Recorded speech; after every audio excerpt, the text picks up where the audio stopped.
Big rumours that Tottenham are looking to buy a Spanish international who had 15 goal involvements with Barcelona last season. Meanwhile, Newcastle are talking about bringing in Jared Bowen from West Ham, and 3 Premier League clubs have inquired about Napoli's star genius. All that and more on today's daily Premier League transfer news. Guys, thank you so much for watching and listening. Apologies, I haven't had any content out for you in the last couple of days. My computer basically exploded and I've had to buy a new one. Devastating times, but really appreciate all your support and your comments. Please do drop the video a like. Press subscribe if you haven't already. I, of course, will be bringing you daily Premier League transfer news and managerial news and just news from wider field as well. And also you can listen to this as an audio podcast if you go to Apple Podcasts or Spotify, wherever you listen to your podcast. Type in the Spurred On podcast and you can find me there. Give me a follow or a subscribe. But let's get into it, starting as usual with Tottenham Hotspur. And reports from the Daily Express say that we are looking to bring Ferran Torres back from the Premier League. He's obviously not starting regularly at Barcelona, but he did contribute 11 goals and 4 assists last season. And in terms of versatility and what Big Ange Postecoglou is looking for, he can play across the front 3. And I don't know, this is an interesting one. Let me know what you think in the comments about Torres. Obviously, my initial instinct is he will be on some huge wages. Obviously, he's been in the Premier League before and then would have got another wage bump when he went to Barcelona. And I've said it before and I'll say it again. When players have been at the biggest clubs in the world, like your Barcelonas, like your Real Madrids, it's very difficult to then get them to be motivated to come down. And let's face it, Spurs this season, although we've got a good project going on with Big Ange Postecoglou, we are going to be in the Europa League. And I'm not sure. I'm sure he wants to play. I'm sure Ferran Torres wants to play regular football, and that might be a motivator for him. But I don't know. I'm still more in keeping with our kind of, let's get in the young, hungry players who are on their way up and want to prove themselves. But let me know in the comments, like I said, what do you think of that Ferran Torres rumour? Also, Sami Mokbel, who I like, but some of you in the comments have said you don't really rate as a journo, but he's saying that Tottenham are one of many clubs interested in Crystal Palace's Mark Gay. He obviously had a great performance in the first Euros game for England, looked very composed on the ball. I was very impressed. And even though he's a natural right footer, playing on the left side of the 2 in the back 4, he seemed pretty natural there. I know he plays there for Crystal Palace. Tottenham, of course, looking for a 4th centre-back option to complement Van de Ven, Romero and Radu Dragusin, who I'll talk a little bit more about later in the episode. I wonder if maybe Mark Gay is going to be slightly out of the price range, will be looking to pay for that 4th option. Don't get me wrong, I would love our 4th option to be someone who is a genuine contender to play in the first team every week and really challenges the others. But I'm not sure if Gay is going to be that man. I guess it kind of depends on whether he got a release clause inserted into his previous contract that he signed for Crystal Palace. If there is a relatively low release clause, then I can see why Tottenham would be sniffing around there. Obviously, he's a homegrown player as well. But this one seems a little unlikely to me. Another player that we've been linked in for a long time. In fact, he was seen at the Tottenham Hotspur Stadium watching Spurs in one of our final games of the season. This talk won't go away either about Feyenoord striker Santiago Jimenez. Other clubs interested in him, AC Milan, Napoli and Liverpool, all interested in the Mexican number 9. What I will say is when I've talked about some of the options that we're looking at as potential number 9s coming in this summer, likes of Ivan Toney, etc., a lot of you in the comments are telling me that Santiago Jimenez is the one we should be going for. What I would say is, although he looks like he's got excellent talent, good hold-up play, back to goal, he's a big old lump, decent in the air, and a good technical finisher, it is always a doubt bringing people in from the Eredivisie. For every Ruud van Nistelrooy, there's a Vincent Janssen. Matthias Kesman didn't do great when he came over from there for Chelsea, for instance. So, I don't know, it can be doubtful, but obviously there are some incredible players in the Eredivisie as well. Last time, we were slightly burned by Steven Bergwijn, of course. But obviously we've got a Dutch masterpiece in Mickey van der Ven, although of course he did come from the Bundesliga. Let me know in the comments, is Jimenez the one that you want to see come through the door? Alistair Gold has done some more great reporting this week. He's saying that Tottenham are still looking at Rav van der Berg from Middlesbrough.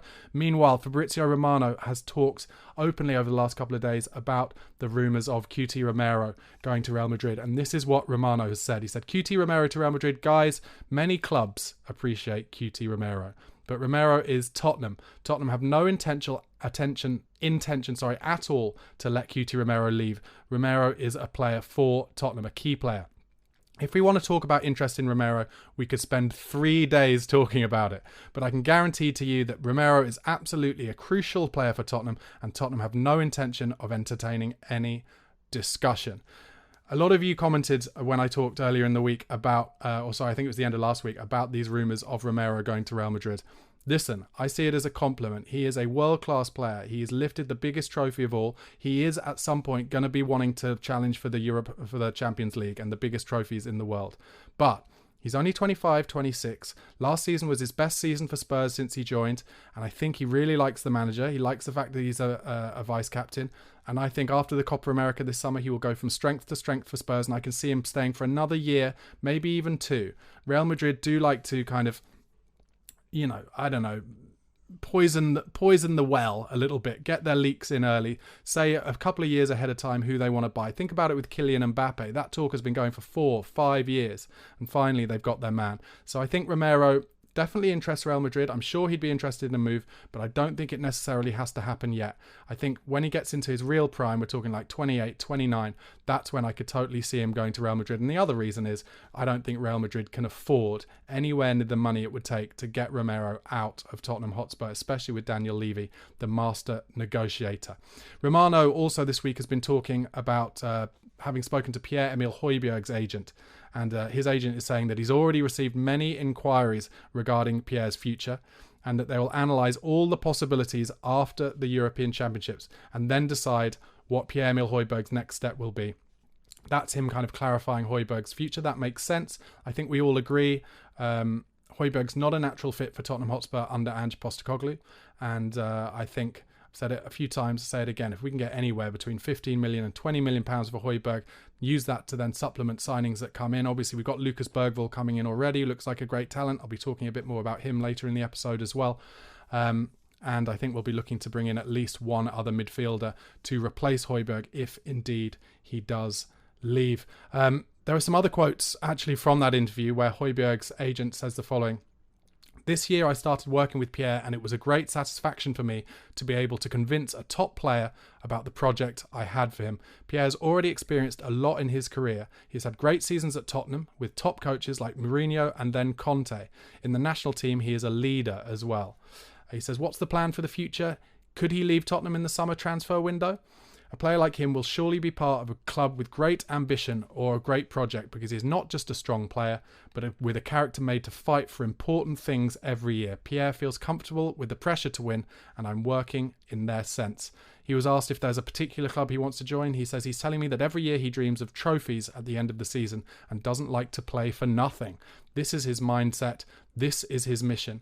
I'm working on the many requests that we've already received, yes, but we will analyse all the possibilities after the Euros, as I previously said, during the holidays when we'll spend some time together and then look forward to the next chapter. The plan is to make the decision on his future club around July or August. The national team is giving him back his lost serenity now. I'm 100% sure that whoever signs Hojbjerg will get a bargain. So a few little sly digs from Hojbjerg's agent there. Interesting. Obviously, Pierre only signed with him in the last few months. Felt he needed to get a new agent to try and engineer a move away from Spurs. And all of that talk clearly says that Hojbjerg's agent is in selling mode. He's doing everything he can to try and ratchet up the interest, maybe get a bidding war going, and that'll be something that will suit Daniel Levy and it will suit Spurs. Meanwhile, over the last couple of days, some kind of conflicting reports over Tottenham and Ivan Toney. Yet another rumour that won't go away. Some of you have said in the comments to me, like, why are these rumours, why are there so many rumours about so many different players that won't go away? Well, I would say it's clear that our recruitment team works to a list. That was also the case, obviously, when Fabio Paratici was in charge. Now Paratici is just a consultant underneath Johan Lange and his team that he's put together, which then also includes Ange Postecoglou, who has a final veto on any of these players. I'm assured of that. So the reason the Ivan Toney deal won't go away is because I think they're looking to think if they can get him at the right money and Postecoglou likes him when he speaks to him, then it is something they'd be willing to do. So the first of two conflicting reports was earlier this week that said that we'd already agreed personal terms with Toney, but that Brentford have rejected Tottenham's opening offer of £40 million for the striker. They value him at £65 million, but apparently a £55 million bid from Spurs would secure a deal. However, very quickly after that, and this happens quite a lot during the transfer window, a leak goes out and then somebody quickly says that's absolutely not true because they don't want to be held to the amount of money. They want to kind of ratchet it up and get a bidding war going. So Sky have since said that reports of Tottenham having submitted any offer for Ivan Toney are simply not true. And that is from Michael Bridge at Sky Sports News. So I don't know. Let me know again in the comments. What do you think? I do think Toney's a handful. I think he could do something that we don't have. He's a good finisher. He's incredibly confident. But again, lots of doubts about his personality. There was the story I spoke to you guys about on Monday where apparently Arsenal had spoken to him and simply then, once they'd spoken to him, just said, no, we're not interested. He came across as too arrogant. Tottenham, another one, Tottenham that I've talked about a few times, among the clubs who have held initial talks over signing Italy and Bologna defender Riccardo Calafiori. He's looked great for Italy in the Euros so far, still only 22 years old. West Ham seem to have stolen a march on that and are looking to try to get in early under Julian Lopetegui and are inquiring about signing the Bologna star. Apparently, according to David Ornstein, they've actually opened talks about signing him. But Bologna as well want to keep the centre-back, and they had a great season last season, so will not feel under any direct pressure to sell. Another rumour coming out of Spurs over the last couple of days is that they now feel that the Conor Gallagher deal will be very hard to do this summer. Obviously, Tottenham linked with Gallagher endlessly since January. We all know the situation. Chelsea rumoured to be needing to sell a homegrown player for pure profit and sustainability rules. Money needing to come in before the end of this month. But I think Conor Gallagher is holding tight. I think he is saying, Chelsea haven't offered me a contract I want to sign yet, and nobody else has kind of given me anything that I think I want to leave Chelsea for, and maybe he's going to go into the last season of his Chelsea contract and potentially even move on a free at the end of that. Will remain to be seen. Sticking at Chelsea, Trevor Chalobah, according to Ali Gold, Spurs still sniffing around. He does have the ability to play anywhere across the back four and in defensive midfield, so I'm not surprised why that one isn't going away, but Trevor Chalobah has been a squad player at Chelsea for basically his entire career. He's now kind of 26, I think. Does he really want his next move to be another squad player? I think if he had a bit more kind of desire and drive, he would be looking at a club where he will be number one on the team sheet, by which I mean, as number one centre-back, rather than a move to Tottenham. So although Ali Gold says we're still interested in him, I don't think that's one that Tottenham should be pursuing personally. Let me know what you think in the comments. Also, there was a big talk yesterday morning that Tottenham had agreed a deal with Juventus' Weston McKennie, stealing in front of Aston Villa, who wanted to include McKennie in their deal for Douglas Luiz to go over to Juventus. But that was quickly poo-pooed yesterday afternoon by Alistair Gold, who said, having spoken to people within Spurs, there is actually no interest for Tottenham to take Weston McKennie, the American midfielder from Juventus. Paul O'Keefe says the only word he's got from inside Tottenham is that they are prepared to let Manor Solomon go. He obviously has suffered a big injury, hasn't really played for Tottenham since the opening games of last season, where he looked bright, to be fair. It's unlikely, I think, that we'll sell him particularly quickly. I think we'd have to get him up to full fitness first and see if other clubs are interested. But according to Paul O'Keefe, he has heard that Tottenham would be willing to let Manor Solomon go. And that would be pure profit for Spurs because, of course, they got him for a free, controversially, something that's upset Shakhtar Donetsk. But any money we got for Solomon would be pure profit that we could then invest elsewhere. Obviously, I'm sure you've all heard from earlier in the week, Rodrigo Bentancur's very misread joke about Heung-min Son. Basically, he told a racist joke. It was on camera. He was caught out. And he very quickly apologised, to be fair to him. And now this morning, I'm recording this just before kind of Thursday lunchtime. This morning, Heung-min Son has released a statement. He says, I've spoken to Lolo, as in Rodrigo Bentancur. He says he made a mistake. He knows this and has apologised. Lolo would not mean to ever intentionally say something offensive. We are brothers and nothing has changed at all. We're past this. We're united and we will be back together in pre-season to fight for the club as one. Now, to be fair, you wouldn't expect anything different from Sonny, would you? He's a leader, he knows what it takes, and he's clearly spoken to Bentancur.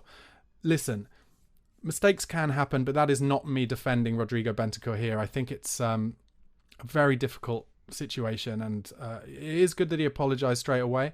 I think what he should probably have done is apologised more wide-rangingly to the Asian community rather than just directly to Sonny, because that would have been more acceptable. One thing that I think is positive is it very much looked like his apology, which was on Instagram, was personally written and came from the heart rather than having got his PR team or management to write it. So looking for small positives there, but a bit of a grotty situation. And actually the Kick It Out have commented about that. Kick It Out, who of course campaign to end racism across football. They've said Kick It Out has received a significant number of reports about Rodrigo Bentancur's comments regarding his Tottenham teammate Son Heung-min.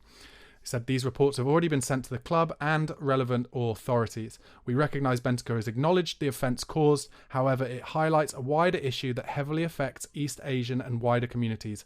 We'll be seeking to address these broader issues in the coming season. I think that's very positive. I hope that all Tottenham players can learn from this and see just how difficult a situation it can come up when you're, being off the cuff. And I really hope Bentancur will learn from this very difficult situation. Moving on to another difficult situation, it came out late last night that former Spurs midfielder Nabil Bentaleb, now playing at Lille, rumoured to have suffered from a heart attack. He's in hospital at the moment, so obviously all best wishes going over to Bentaleb. I remember when Bentaleb broke into the Tottenham first team under Tim Sherwood initially, and basically, I don't know about you guys, let me know in the comments, but I hadn't heard of him. He'd been in the youth team, but I don't follow the youth team and academy teams that directly. And of course, Tim Sherwood had been academy director, and he very quickly brought Bentaleb into the midfield. And what Bentaleb gave Tottenham very quickly was a drive and a desire and kind of a fearlessness, actually. And he had good technique as well. And Bentaleb, for maybe a season and a half, 2 seasons, he stayed in the team in Pochettino's early era too. He really showed talent, but then seemingly there was a little bit of a personality issue. I don't know whether Bentaleb felt like he wasn't on the right contract, but he kind of relatively quickly lost his place in the team, and then we ended up loaning him out, I think, initially, and then getting a permanent fee for him. But a young academy player at Spurs who showed some talent and certainly gave us some really good times. He set up that goal for Harry Kane, the header at the back post against Arsenal in the game where we turned it around at White Hart Lane to win 2-1. Beautiful cross, and memories that can't be forgotten. Next up, Lucas Bergvall. Paul O'Keefe has talked on the brilliant podcast, video podcast, Last Word on Spurs. Make sure you follow and subscribe. Ricky Sachs's brilliant Last Word on Spurs if you don't. Paul O'Keefe was on there, and he said that every bit of information coming out of Tottenham Hotspur this summer is that Lucas Bergvall, who of course joins the club from July the 1st from Sweden, from Djurgårdens, he will be integrated straight into the first team squad. I'm really excited about Lucas Bergvall from everything I've seen. He looks absolutely fearless, technically excellent, and I just have a little sense that he will be similar to Dele Alli, who kind of came from nowhere, was bought as a potential future star, but actually he was so impressive on the training ground, showed that he had no fear of being around players who are older and more experienced and deemed to be more talented, and just got himself straight into the first team. In fact, Dele Alli nutmegged Luka Modric, I think, in his first game in that Audi Cup in Madrid against Munich against Real Madrid. And I'm very excited to see Lucas Bergvall come in the summer and see whether we can get some good minutes out of him in the pre-season games out in Korea and elsewhere. Okay, obviously the Premier League fixtures were announced earlier in the week. Spurs start at the King Power Stadium, Leicester away. And then we go Everton at home, Newcastle away, Arsenal at home. Leicester have just appointed a new manager, haven't they? Steve Cooper, I think, has been appointed this morning. I think I saw that. Obviously, there's always a bit of a worry with promoted teams and the new manager bounce, but I think Steve Cooper will want to have them playing good football. Obviously, under Maresca, they played good football. So I doubt it'll be an opening game at the King Power Stadium where we're playing a team who will play 11 behind the ball. The fans will be up for it, getting back into the Premier League straight away. And of course, it is the Harry Winks, James Maddison derby. So I don't think, considering I was very sure that Spurs would start with an away game, because it seems to me, this is obviously just my theory, maybe it's a bit of a conspiracy theory, but whoever finishes above in North London, as in whoever finishes above the other from Arsenal and Spurs, seems to then play home on the first day of the season the following season. This is just in my head. There's no kind of technical evidence that I've worked out about it, but I do believe that to be the case. So I wasn't surprised at all that we got an away game. Then we'll have Everton at home. Sean Dyche will get them playing difficult for us to beat at home. They'll be tight, but I don't think that's terrible. Then Newcastle away. Now, what I'd say about Newcastle away is the third game. I don't mind playing Newcastle away early doors. Obviously, the Geordies are well up for it at home at the moment. It's a bit of a fortress, but I think better then than kind of on a night game. Hopefully it won't be a night game, but when the sun should still be out in August, early September, and hopefully we'll be on a good run of wins from those first 2 games. I don't mind that being so early. And then the North London derby at home in our 4th game. I'm glad it's at home first. That'll be a big one. I don't know. Could we go 4 wins in a row? Maybe I'm being overly confident. Let me know in the comments how you think we'll do in those four games. I also think it's worth going into then the games that we end the season with. West Ham away, Palace home, Villa away, Brighton at home. That's the first time we've played at home on the last game of the season for a long time. West Ham away is always a difficult one for us, but hopefully we'll be on a decent run. Palace at home. They've done well, but should be okay. And then Villa away, Brighton at home. Difficult last couple of games, but I guess let's just see where we're at. Earlier in the week, Radu Dragusin, what an excellent performance he had in Romania's 3-0 win over Ukraine. I think he really allowed his agent to boost him up again. I think his agent said, I wonder if Napoli were watching that game, because Napoli have obviously just taken Conte, and maybe he's had a sniff that Napoli might be into trying to get Dragusin. But let's not forget, Radu Dragusin has only just come to Spurs in January. He's still in acclimatization mode, and he's shown me enough in the few games that he started, and obviously playing for Romania, that he has the ability to replace Christian Romero whenever Romero is injured or suspended. And I think Dragusin is an incredibly exciting young player, and we're lucky to get him, and we outbidded or we managed to get him ahead of Bayern Munich, who really wanted him. So very exciting to see how well he's doing in the Euros, and long may it continue. West Ham apparently mulling over whether to push ahead a move to try and get Ryan Sessegnon on a free. Obviously Spurs released Ryan Sessegnon this summer, mainly due to his injury proneness. And I would like to see him back in the Premier League, and I'd like to see him getting opportunities to build his confidence back up. I do think there's a talent there, and it'd be interesting to see if he goes to West Ham. Obviously, they have a couple of left-backs, Cresswell and Emerson Palmieri. But also, I think maybe Sessegnon's best position might be kind of left wing or left wing back. Okay, moving on to some more wide-ranging transfer news. Juventus apparently moving their interest away from Man United's Mason Greenwood and towards Jadon Sancho. They want to get him on a loan, and apparently in terms of Mason Greenwood, the kind of fans and the media in Italy hadn't been quite as aware about the magnitude of the personal issues that happened with Mason Greenwood, and apparently they are kind of moving away from that. Meanwhile, apparently Manchester United, Arsenal, Man City and Bayern Munich are now all interested in Xavi Simons, the Holland and Paris Saint-Germain forward. He played well in his opening game in the Euros as well. Sticking with Manchester United, Fenerbahce apparently interested in signing Victor Lindelof. Plettigol saying that if you don't follow Plettigol on Twitter, he's a decent German journalist who was very much ahead of his time, breaking all the Harry Kane news a year ago. Apparently Man United are interested in selling Victor Lindelof. So that's an interesting one. He's a bit of a mainstay at Man United for the last few years. They've had a lot of injuries, and he has too. Apparently Jean-Claire Todibo's potential deal to Man United is off, and that is highly unlikely now to happen because of UEFA rules. Talks were advanced with all parties keen for months to make that happen between Nice and Man United, but because they are owned by Ineos, both clubs, apparently that kind of deal to make both clubs able to play in the Europa League next season means that Todibo deal is going to be hard to push through. Meanwhile, Man City apparently will not accept a lower fee than £25 million for João Cancelo, who's 30 now. That is a bargain. João Cancelo is an unbelievable player. Played in Portugal's opening win where they just snuck through the other night. Barcelona are interested in signing him, but on a lower permanent deal because they don't have much money. Going over to Chelsea, Atletico Madrid have rejected a bid for Samo Amorodian, which was apparently for €30 million plus add-ons, making it up to €40 million. Chelsea are still considering him and John Duran from Aston Villa as future options for a new striker this summer. Meanwhile, apparently Bayern Munich's pursuit of Chelsea's Levi Colwill has gone cold. The German club see any fee that Chelsea are interested as being too high.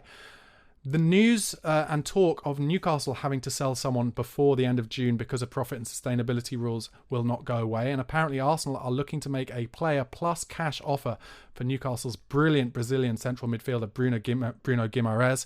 That would be devastating to me as a Spurs fan if Guimarães went to Arsenal this summer. But as is now, I think the way with Arsenal, they're looking to make big signings every summer to really complement their strong squad. And Guimarães, I think, you'd be looking at around £80 to £100 million. And similar to what they did with Declan Rice last summer from West Ham, I could see that happening.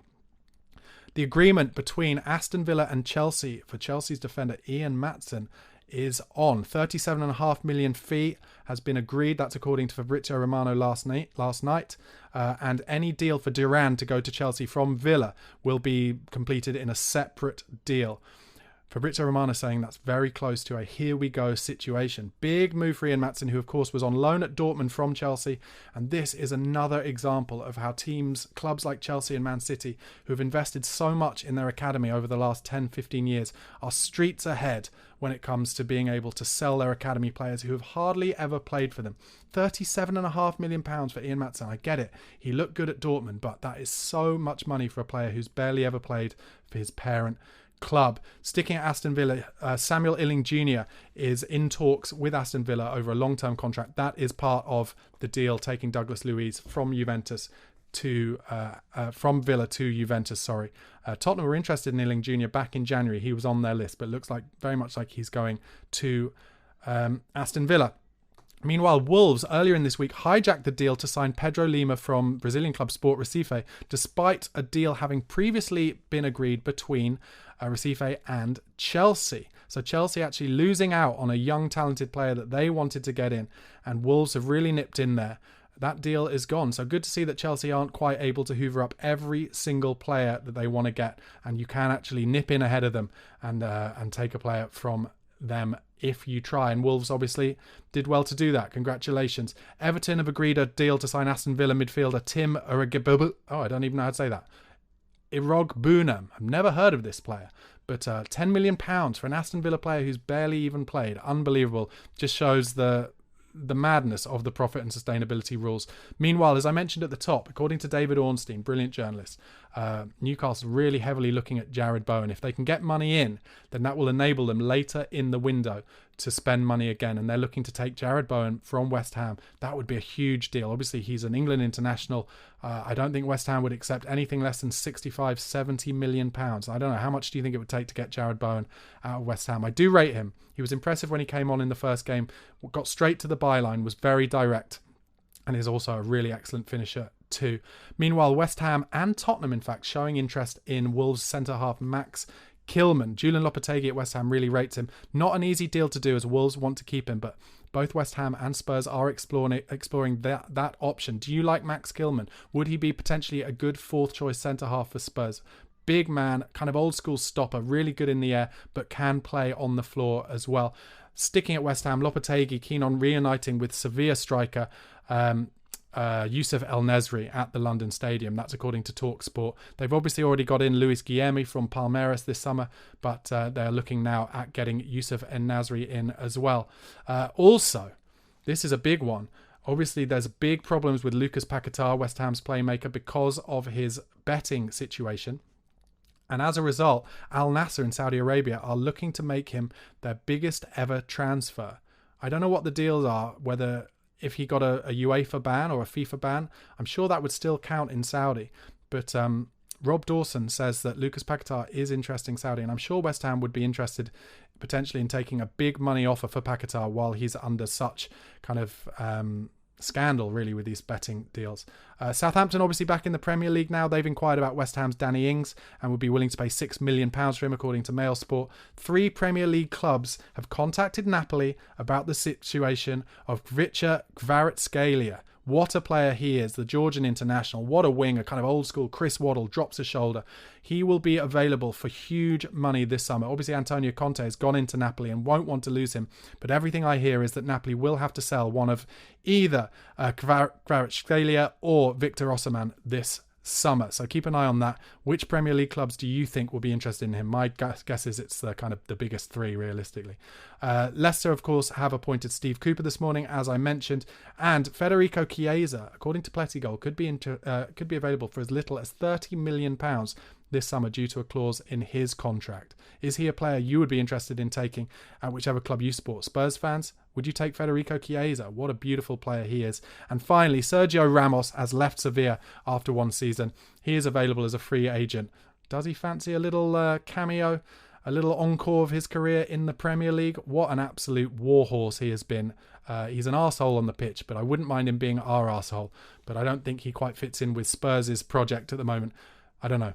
Where could you see Sergio Ramos playing? Maybe realistically Saudi Arabia. Guys, thank you so much for watching and listening. Once again, apologies for no content over the last few days, but I'm back at you every single day now. Please do drop the video a like, press subscribe if you haven't already, and go over to the podcast platforms. Just type in the Spurred On podcast and follow and subscribe there too. I'll be back with more tomorrow. Have a great rest of your day. Cheers.